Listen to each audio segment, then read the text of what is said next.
사랑합니다. 아내는 반드시 교회가 그리스도께 하듯 남편의 아래로 내려가서 차렷, 헬라어로 뭐라 그랬는지 기억하세요? 휘포, 타소. 휘포는 어디 아래에, 타소는 차렷하다, 정렬하다 하는 뜻입니다. 다시요. 아내는 교회가 그리스도께 반드시 그렇게 해야 하듯 남편 아래로 내려가서 차렷해야 할 줄로 압니다. 그런 줄로 압니다. 그런 줄로 압니다. 아멘만, 웃고만 있는다고 되는 게 아니에요. 아멘 해야 돼요. 기분 나쁘세요? 남편에게 요구하는 건 더 심해요. 그리스도께서 교회에 하시듯 자기의 몸을 십자가에 내주어서 교회를 살리고 자신은 죽어버리시듯 남편은 아내를 위해 죽어버려야 됩니다. 죽어버려야 됩니다. 이럴 수만 있다면 정말 천국 같은 가정이 만들어질 겁니다. 그런데 이게 우리 능력대로 잘 안 돼요. 내 인격으로 안 돼요.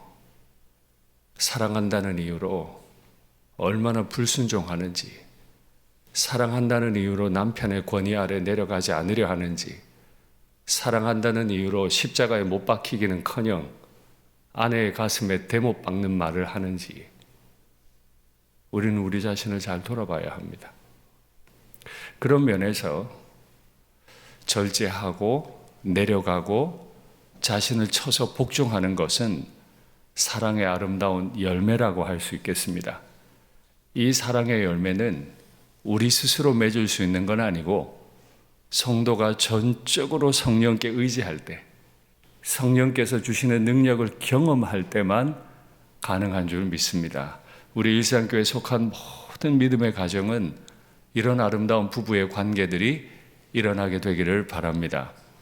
부모와 자녀의 관계를 오늘 이야기를 할 텐데, 먼저는 자녀들이 부모에게 어떻게 해야 한다고요? 하나님께 하듯 부모에게 순종해야 한다. 오늘 이 말을 들으시는 부모님들, 머릿속에 자녀들을 떠올리면서 너도 듣고 있니 지금? 날 대할 때 하나님 대하듯 좀 대해주면 좋겠다. 우리 부모님들 반드시 그런 복을 누리시면 좋겠습니다. 또 그렇게 되어야만 하고 이건 주의 명령입니다. 여기에 계신 자녀들은 부모님을 대할 때 하나님 대하듯 하셔야 합니다. 그러나 여기 계신 대부분의 성도님들이 부모님일 텐데 기억하셔야 하죠. 나도 반드시 누군가의 자녀입니다. 아들이고 딸입니다. 내 옆에 지금 같이 살고 계시지 않아도 나도 누군가의 아들이고 딸입니다. 돌아가셨다고요? 천국 가셨다고요? 관계없습니다. 그분의 몸은 우리와 함께 하지 않아도 그분이 살아내셨던 삶의 모범들, 부모님께서 우리에게 남겨주신 믿음의 유산과 많은 말씀들 여전히 살아 있습니다. 지금도 우리는 누군가의 자녀임을 잊어서는 안 됩니다. 성령 충만한 사람들은 성령의 능력을 따라 자녀가 되었을 때 부모에게 주 안에서 순종하라. 이것이 옳으니라 했습니다. 순종하다라고 하는 헬라어 단어는 휘파쿠오라는 단어입니다. 아내가 남편 아래로 내려가서 차렷하는 거 휘포 타소. 자녀가 부모에게 순종하는 거 휘파쿠오. 무언가 비슷하죠. 휘포는 무엇 아래로, 아래에 뭐 이런 뜻이고, 아쿠오라는 말은 듣다라는 말입니다. 순종한다 하는 말의 뜻은 누군가의 아래로 내려가서 그에게 경청한다 하는 뜻입니다. 저도 누군가의 아들이잖아요. 어릴 때는 제법 착했대요. 부모님 말씀 들어보면 저는 사춘기가 없었대요. 제가 동생하고 크게 싸운 기억이 전혀 없어요. 남동생이 연년생 하나인데 크게 싸운 기억이 없어요. 이런 기억은 있어요. 제 동생에게 성경책 안 읽는다고, 나이는 연년생인데 학년은 2학년 차이거든요. 제가 생일이 좀 빠른 생일이라. 연년생 나는 형이 그 바로 아래 동생 회초리를 들어서 종아리를 때렸어요. 왜 성경 안 읽어? 그럼 동생은 종아리를 걷고 매를 맞았어요. 그랬던 동생도 지금 한 지역교회 담임 목사가 되어 있는데요. 그러다 보니 싸운 기억이 별로 없어요. 그럼 지금까지 제가 그렇게 착할까요? 아니요. 저도 나이가 제법 들고 목사가 되고 또 담임 목사가 되고 이러다 보니 부모님의 말을 자꾸 걸러내요. 안 들으려고 하는 마음이 자꾸 생겨요. 이 말은 듣고 저 말은 안 들어. 이 상황에서는 듣고 저 상황에서는 안 들어. 하나님께 그래도 됩니까? 하나님께 이 말은 듣고 저 말은 안 듣고, 이 상황에서는 듣고 저 상황에서는 안 듣고 그래도 되나요? 안 되지요. 아내가 남편 아래로 내려가서 차렷해야 하듯 자녀들은 반드시 부모님 아래로 내려가서 그분의 말씀에 내 온 인격과 귀를 기울이고 반드시 들어야만 합니다. 그러면 성령 충만하지 않은, 좀 더 극단적으로 가볼까요? 예수 안 믿는 자녀들은 순종 안 하나요? 아니요. 예수님 안 믿는 자녀들 중에도 부모님께 순종 잘하는 자녀들 우리는 알고 있습니다. 내 아버지와 내 어머니를 공경하라 2절에서 말씀하셨는데 부모 공경 정말 잘하는 믿지 않는 자녀들도 많이 있습니다. 그러면 성령 충만한 자녀와 성령 충만하지 않은데 예수님을 믿지도 않는데 그 부모에게 잘하는 자녀의 차이는 무엇입니까? 성령 충만은 무조건 복종 딱 하도록 만드는, 우리를 로봇으로 만드는 그런 능력입니까? 성령 충만 받으면 우리는 순종 기계가 돼버리는 겁니까? 그런 게 아닐 겁니다. 예수님을 믿는 자녀든 안 믿는 자녀든 어느 정도의 인격만 있으면 그 부모를 사랑하고 또 순종합니다. 그러면 차이는 무엇입니까? 차이는 무엇입니까? 주 안에서입니다. 우리가 성령으로 충만한 자녀가 되어야 하는 이유는 주 안에서 순종하기 위해서 그렇습니다. 이 주 안에서 순종한다는 말의 뜻은 주의 법 안에서 순종한다는 거예요. 그래서 우리 간혹 이렇게 간과할 때가 있습니다. 우리 부모님이 하시는 말씀이 하나님의 법에 위배되면 순종 안 해도 되고 하나님의 법에 맞으면 순종할 겁니다. 틀린 말이 전혀 아닙니다. 그런데 이 명제가 우리가 부모님께 순종해야 할 바로 그 순간에 자꾸 부모님의 말씀을 판단하기 위한 핑계와 변명이 되지는 않는지, 즉각 순종해야 될 시간에 머리를 굴리고 있는 건 아닌지, 부모님이 지금 하시는 이 말씀이 하나님의 법에 있는가 없는가 생각하기 이전에 반대로 한번 생각해 볼까요? 성령은 늘 그러시죠. 남들을 판단할 능력을 주시기보다 나 자신을 판단할 능력을 주시잖아요. 말씀을 내게 딱 주시면 그 말씀으로 내 남편을 판단하는 게 아니고 내 아내를 판단하는 게 아니고 나를 판단하게 되듯이 성령이 우리에게 오시면 나를 봐야죠. 부모님께서 주 안에서 주신 교훈을 내가 잘 듣고 있는지, 예를 들어 볼까요? 싸우지 마라. 싸우지 마라. 안 싸우고 잘 계십니까? 어떻게 하든지 기도해라. 어떻게 하든지 기도해라. 기도 많이 하고 계십니까? 순종해라. 순종해라.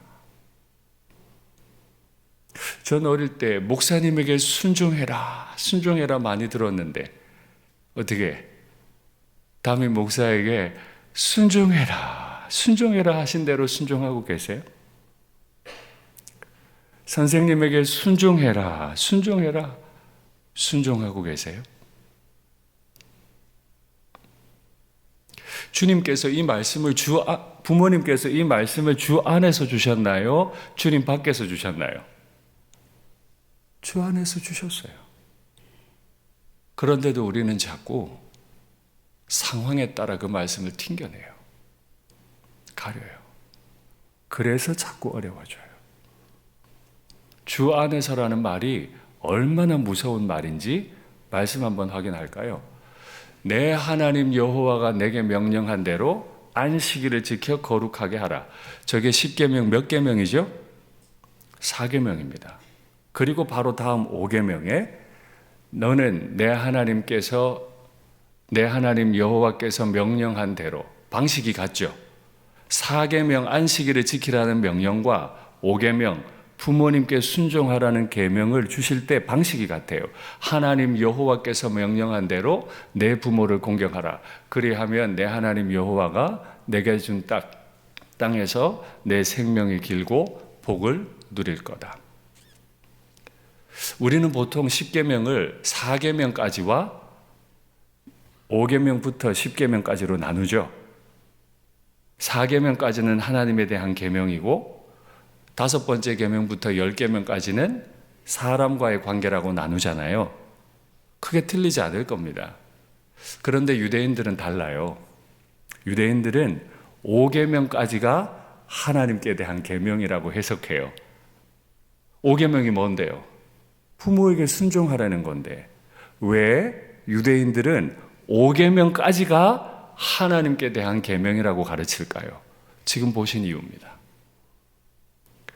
극도로 주의하는 안식일 계명을 주신 방식, 내 하나님 여호와께서 명령하신 대로 라는 방식으로 제5계명 부모 공경의 계명에도 동일하게 말씀하셨다는 거예요. 1계명부터 10계명까지 모두가 하나님이 주신 계명이 맞는데 아닌 게 아닌데 특별히 4계명과 5계명에 한해서 하나님이 여호와께서 내게 주신 계명이라 했다는 거예요. 그러니까 이 4계명과 5계명을 뗄 수 없어. 유대인들은 안식일 계명을 부들부들 떨었다면 부모 공경의 계명도 부들부들 떨어야 돼요.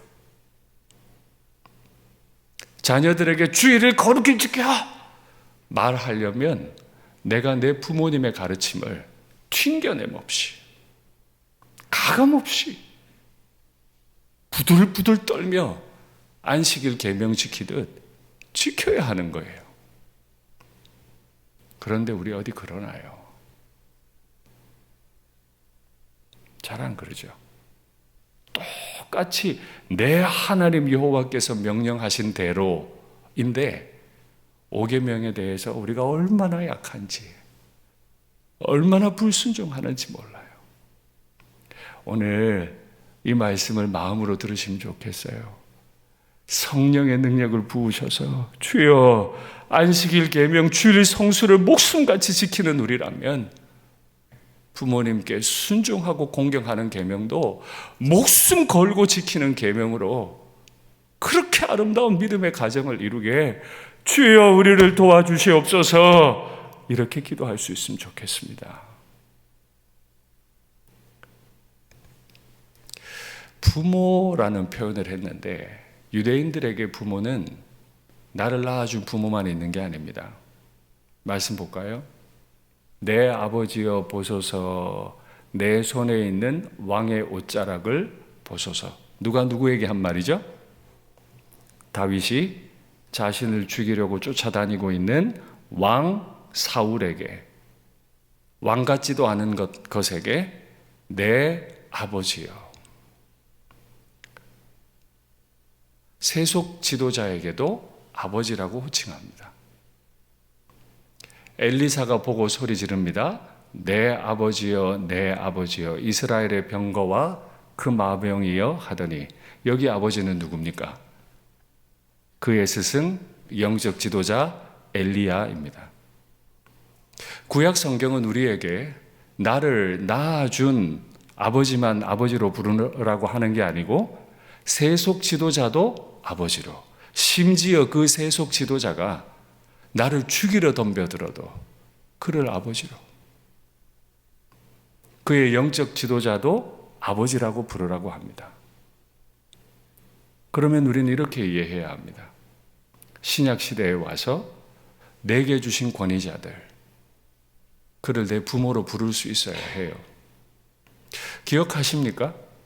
저는 어릴 때 교회 목사님에게 카네이션 달아드린 날이 스승의 날이 아니었어요. 어버이 주일이었습니다. 여러분 어리실 때는 안 그러셨나요? 저는 어버이 주일 때 목사님께 카네이션 드렸어요. 늘 말했잖아요. 하늘에 하나님 아버지 계시고 우리 집에 날 낳아준 아버지 계시고 교회에는 영적 아버지가 계시다. 들어보신 일이 있습니까? 저는 지금 이 시대에 와서 그걸 강요하고 싶은 게 아닙니다. 여기 저보다 훨씬 연배이신 장로님 권사님으로부터 내가 당신 아버지요 이런 말 하고 싶은 게 전혀 아닙니다. 그러나 공통점이 있죠. 육체의 아버지를 세우신 분도, 세속 지도자를 세우신 분도, 영적 지도자를 세우신 분도 하나님이세요. 그래서 다윗은 자신을 죽이려고 덤비는 왕 같지도 않은 그 사울을 끝까지 손대지 않습니다. 끝까지 순종했던 겁니다. 그러면 오늘 그 믿음의 선배들의 후손인 우리는 그렇게 살고 있습니까? 아버지의 신앙을 판단하고 세속 지도자를 판단하고 영적 지도자를 자꾸 판단해서 우리에게 유익할 것이 있습니까? 없을 겁니다.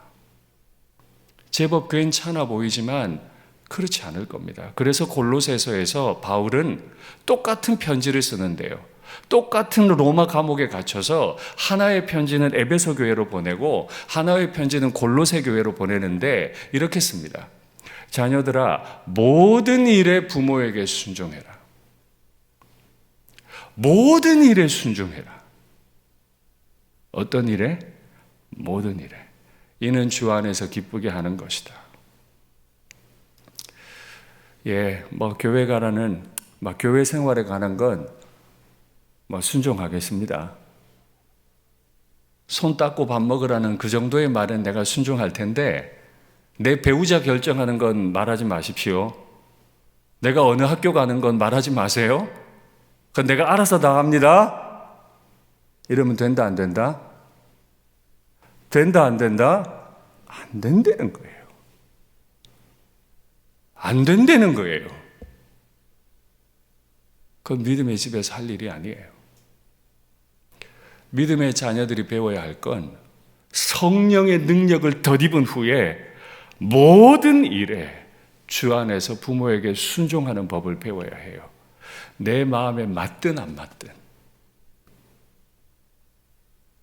세속 지도자가 주시는 명령에 순종해야 돼요.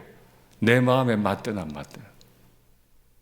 영적 지도자가 주는 말씀에 순종해야 돼요. 내 마음에 맞든 안 맞든. 그래서 바울은 모든 일에 순종하라고 가르치는 거예요.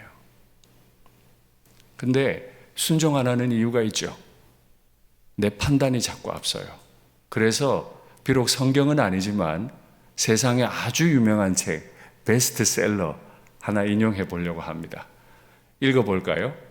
시작. 사이 불학 즉 태입니다. 제법 자기 나름대로 생각은 이러쿵저러쿵 합니다. 근데 그러나 불학, 생각은 하는데 불학, 배우려 하지 않으면 즉 태, 위태로워진다. 자녀들 얼마나 똑똑해요? 얼마나 세상 돌아가는 정보 빨라요? 그래 자기 나름대로 판단하고 생각해요. 근데 부모가 말해도 듣질 않아. 목회자가 가르쳐도 듣질 않아. 그럼 어떻게 된다고요? 즉태, 위태로워진다고요. 위태로워진다고요. 한번 가장 겸손한 마음으로 생각해 보십시오. 내 자녀들이 내 말을 정말 안 들어요. 그 인생이 평안할 것 같으세요? 아닌 게 확실하잖아요. 그런데 나는요,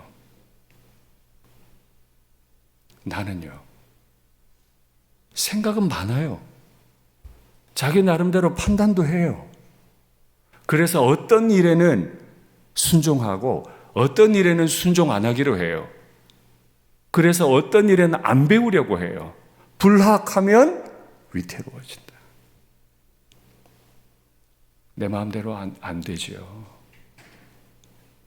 내 마음에 기꺼이 순종할 마음이 안 일어나는데 어떻게 배우려는 마음이 생기겠어요? 그래서 우리는 성령의 능력을 구하는 겁니다. 하나님 아버지, 내 아버지, 내 어머니에게 기꺼이 순종하게 하시되 한두 가지 일이 아니라 모든 일에 순종하게 하옵소서. 모든 일에 순종하되 안식일 계명을 사소하듯이 부모 공경의 계명도 사소하는 우리가 되게 하옵소서.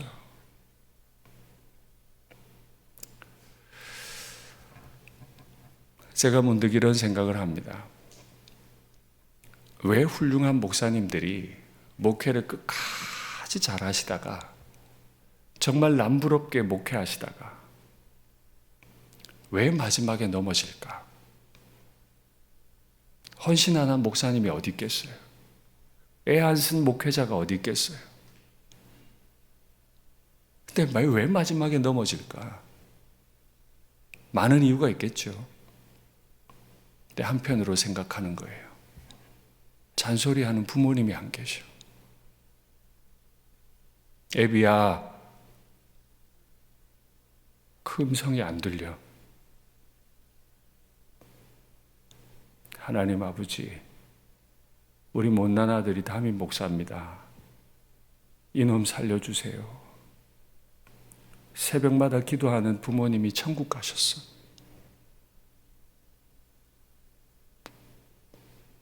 기도의 힘을 다 잃어. 머리에 생각은 많아, 담임 목사니까. 근데 나에게 가르쳐주는 사람이 없어. 그래서 위태로워진다. 그래서 제가 저희 부모님한테 말씀드렸어요. 오래 사셔야 할 많은 이유가 있지만 제가 목회를 안전하게 사고 안 치고 끝내려면 엄마 아버지 잔소리가 필요하고 기도가 필요합니다. 제가 은퇴할 때까지는 천국 가시면 안 됩니다. 건강하셔야 됩니다. 이쁘게 말했죠. 그런데 한마디 훈수하시면 왜 그렇게 안 들리는지, 마음이 그런데 한마디 뭐라고 하시면 그게 또 그렇게 안 들려요. 또 자꾸 거부감 생기고요. 그래서 어째야 된다? 성령 충만해야 된다. 그래서 오늘 말씀의 제목이 성령 충만의 열매인 겁니다. 성령 충만할 때 하나님께 하듯 부모님께 순종할 수 있어요. 이렇게 모든 일에 하나님께 순종하는 이것이 주 안에서 기쁘게 하는 것이다 라고 했는데, 주 안에서 기쁘게 하는 것, 문장이 되게 어렵죠. 그죠? 주 안에서 누구를 기쁘게 할까요? 번역이 너무 어렵게 됐어요. Well pleasing to the Lord. 주님을 기쁘게 하는 겁니다. 내가 모든 일에 부모님께 순종할 때 누가 기뻐하세요? 부모님이 하나님이 기뻐하세요. 왜요? 그분을 저의 부모님으로 세우신 분이 하나님이시거든요. 그래서 제가 부모님께 순종하면 하나님은 저를 지금 통치하고 계신 거예요. 저를 다스리고 계시는 거예요. 그래서 하나님이 기뻐하세요. 그럼 여러분께 묻겠습니다. 하나님을 사랑하시는데 하나님께 하듯 부모님께 순종하십니까? 하나님께 하듯 툭 떨어져 내려가서 귀를 기울여 들으십니까? 아내가 남편 아래로 내려가서 차려 타고 그의 말에 순종해야 한다면 모든 성도는 그의 부모 아래로 내려가서 들을 줄 알아야 돼요. 왜 이렇게 부모에게 순종해야 할까요? 이것이 옳으니라 했습니다. 이것이 옳기 때문이다. 다른 설명이 없어요. 이것이 옳기 때문이라. 옳다라는 말은 정의롭다는 뜻입니다. 요즘 우리나라에 정의 참 말 많이 하죠, 그죠? 이쪽에서 저쪽에서 다 정의를 부르짖으니까 도대체 정의가 이제 뭔지도 모르겠어.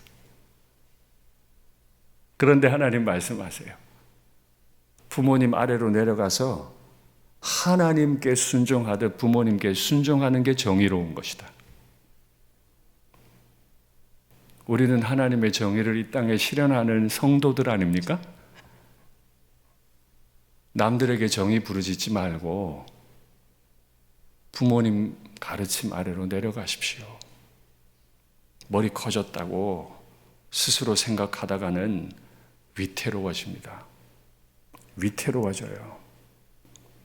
그저 부모님의 가르침 앞에 납작 엎드려 하나님께 하듯 하십시오. 그러면 어떻게 될까요? 이는 약속이 있는 첫 계명이니 네가 잘 되고 땅에서 장수하리라.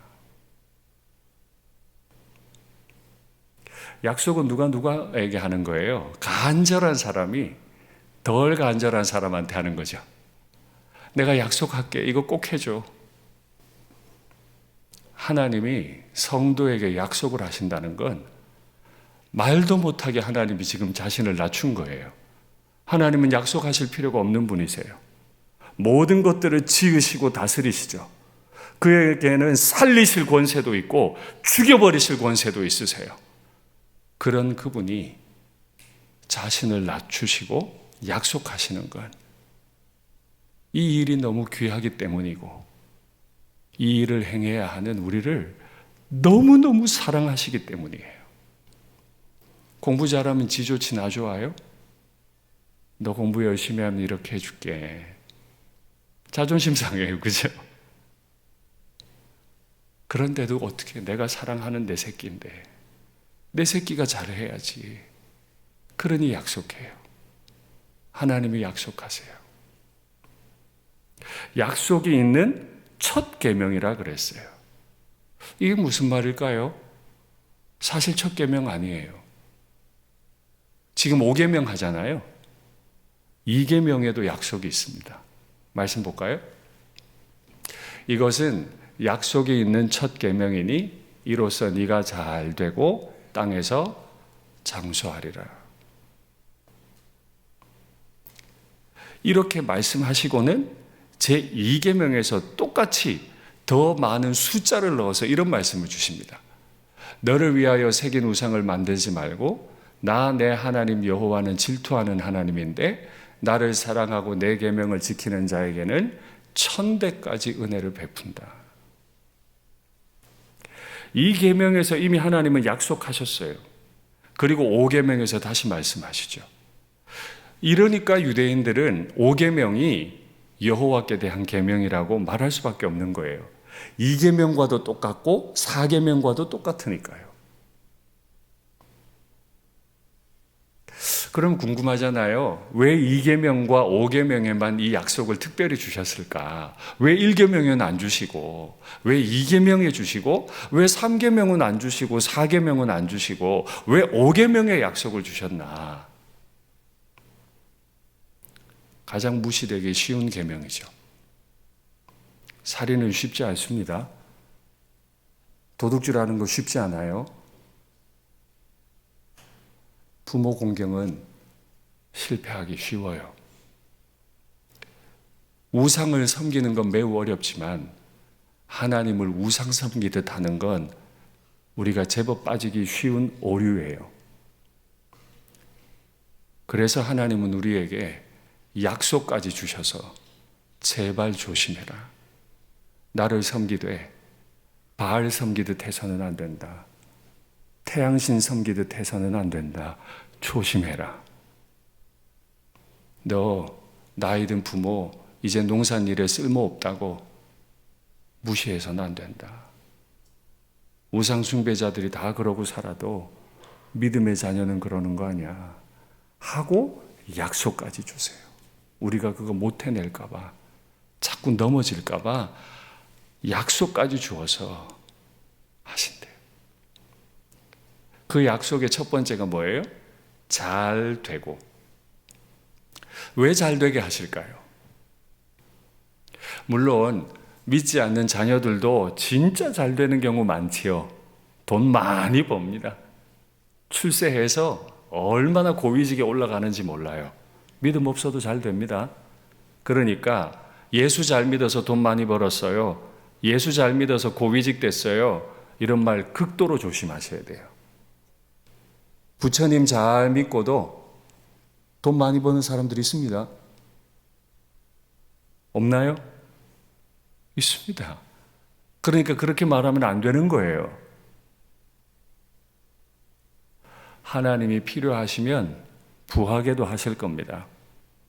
필요하시면 가난하게도 하실 겁니다.